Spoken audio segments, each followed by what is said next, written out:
ناظرین گرامی، تمام بڑی کمپنیاں ہمارے استعمال اور سہولت کے لیے کئی ایسی اشیاء بنا چکی ہیں جو ہمارے روزمرہ استعمال میں ہمارے کام آتی ہیں، لیکن کیا آپ کو معلوم ہے کہ یہ کمپنیاں ایسی تمام چیزیں بناتی کیسے ہیں؟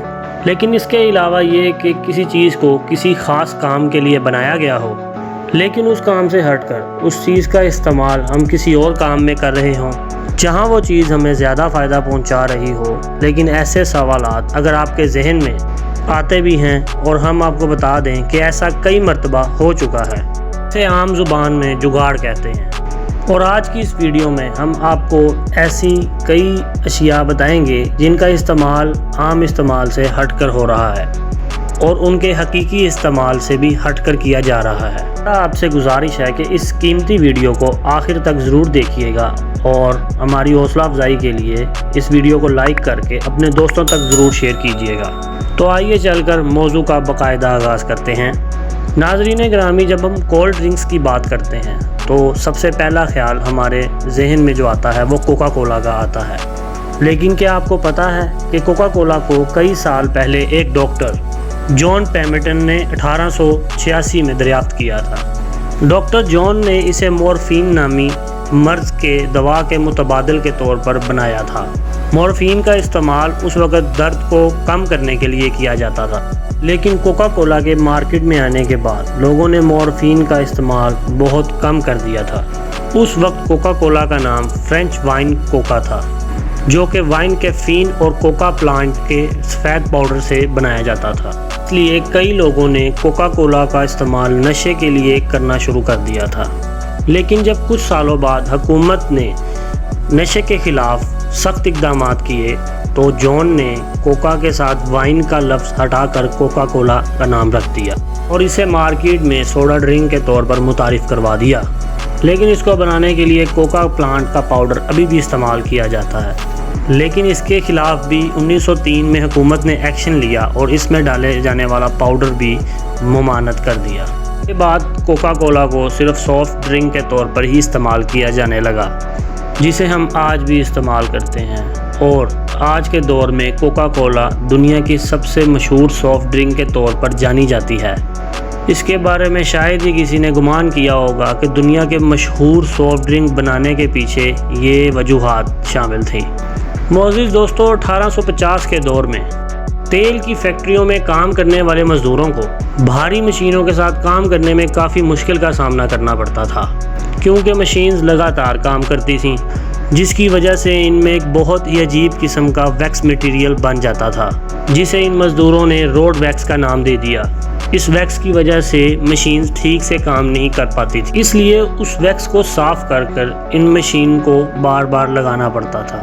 تاہم کچھ مزدوروں نے حادثاتی طور پر اس ویکس کو اپنے کٹے ہوئے اور جلے ہوئے زخموں پر لگانا شروع کر دیا، اور حیران کن طور پر ان کے زخم تیزی سے بھرنے لگے۔ اس بات کی اطلاع جب ایک کیمیکل ریسرچر رابرٹ چیز ربرو کو ملی تو اس نے اس ویکس پر اپنی ریسرچ شروع کر دی، جس کے نتیجے میں اس نے ایک پیٹرولیم جیل کے نام سے ایک جیل دریافت کی جو کسی بھی زخم کو بہت آسانی کے ساتھ بھر دیتی تھی۔ رابرٹ نے پورے نیو یارک میں اپنی اس ایجاد کی ایڈورٹائزمنٹ کی، جس میں یہ اپنے ایک ہاتھ کو لائٹر کی مدد سے تھوڑا سا جلا لیتے اور اس پر یہ ویکس لگا لیتے، جس سے ان کا یہ زخم بہت جلدی سے بھر جاتا، اور ان کی یہ عجیب مارکیٹنگ ٹرک چل پڑی اور بہت سی فارماسیوٹیکل کمپنیز نے اس کو خریدنا شروع کر دیا، اور بعد ازاں اس پروڈکٹ کو ایک بہت بڑی کمپنی کی پروڈکٹ کے طور پر متعارف کروایا گیا، جسے آج ہم ویزلین کے نام سے جانتے ہیں۔ اس ویزلین کو آج بھی خشک جلد اور زخموں پر مرہم کے طور پر لگایا جاتا ہے، یہاں تک کہ رابرٹ کو اپنی اس بنائی گئی ویزلین پر اتنا بھروسہ ہو گیا تھا اور وہ کہنے لگا کہ اس کی یہ ویزلین کسی بھی بیماری کو ٹھیک کر سکتی ہے۔ اس لیے جب رابرٹ کو ایک بار پلیوسی نامی بیماری ہوئی تو انہوں نے اپنے پورے جسم پر ویزلین لگا لی۔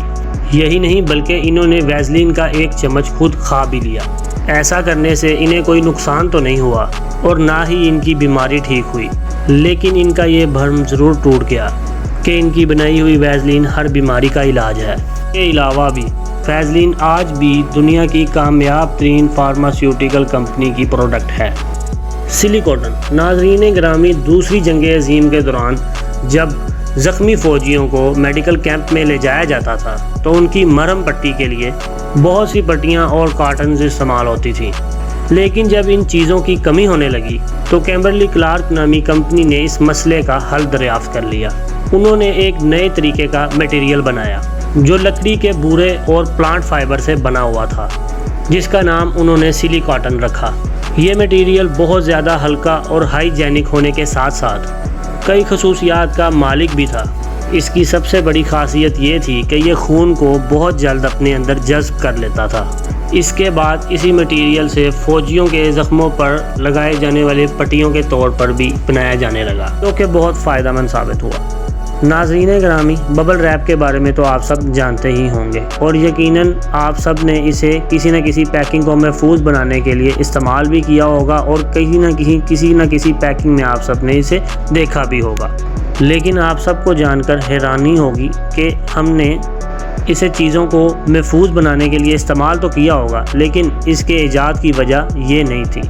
ناظرین گرامی، 1957 میں 2 انوینٹرز نے انہیں گھر کی دیواروں پر ڈیزائن کرنے کے لیے بنایا تھا، لیکن ان کا یہ آئیڈیا کچھ زیادہ مقبول نہیں ہوا، اور اس کے بعد انہوں نے اسے گھروں کی دیواروں اور کھڑکیوں پر انسولیشن کے طور پر استعمال کیا، جس سے یہ ببل ریپرز باہر سے آنے والی گرمی کو روک سکیں، لیکن ان کا یہ آئیڈیا بھی کچھ مقبول نہیں ہوا۔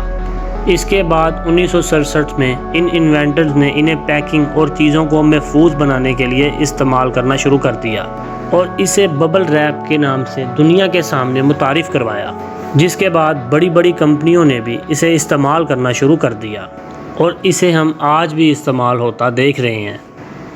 آٹو۔ پیارے ساتھیوں، آج کئی جگہ میوزک اور سنگنگ میں آٹو ٹیوننگ کا استعمال کیا جاتا ہے، کیونکہ اسے گانے والے کی آواز بہت زیادہ اچھی اور دلکش بن جاتی ہے، لیکن آٹو ٹیون کو بھی کسی اور کام کے لیے ہی بنایا گیا تھا۔ اینڈی نامی ایک انجینئر نے اسے سمندر میں تیل کی تلاش کے لیے ایجاد کیا تھا، تاکہ ساؤنڈ فریکوینسی کے ساتھ سمندر میں چھپے تیل کے ذخیروں کا پتہ لگایا جا سکے۔ اس کے بعد اینڈی نے آٹو ٹیون میں کچھ تبدیلیاں کی۔ 1957 میں اسے عام لوگوں کی استعمال کے لیے مارکیٹ میں متعارف کروا دیا، اور یہ سنگرز کے لیے کافی مددگار ثابت ہوا۔ اس کی مدد سے 1958 میں امریکہ کے ایک مشہور سنگر شیرنگ نے بلو نامی گانا گایا، جسے لوگوں نے بہت زیادہ پسند کیا۔ اس کے بعد ہی سے کئی موسیقاروں نے اسے استعمال کرنا شروع کر دیا۔ یہ لوگ اسے اپنی آواز کو انہینس یعنی بہتر اور بڑھانے کے لیے استعمال کرتے ہیں۔ اس آٹو ٹیون کے بارے میں شاید ہی کسی نے خیال کیا ہوگا کہ تیل کی تلاش کرنے والے اس آلے کو اس طرح بھی استعمال کیا جا سکتا ہے۔ جی تو پیارے ساتھیوں، آپ کو ان تمام چیزوں میں سب سے پیاری چیز کون سی لگی، جس کے بارے میں آپ پہلے سے بالکل بھی نہیں جانتے تھے؟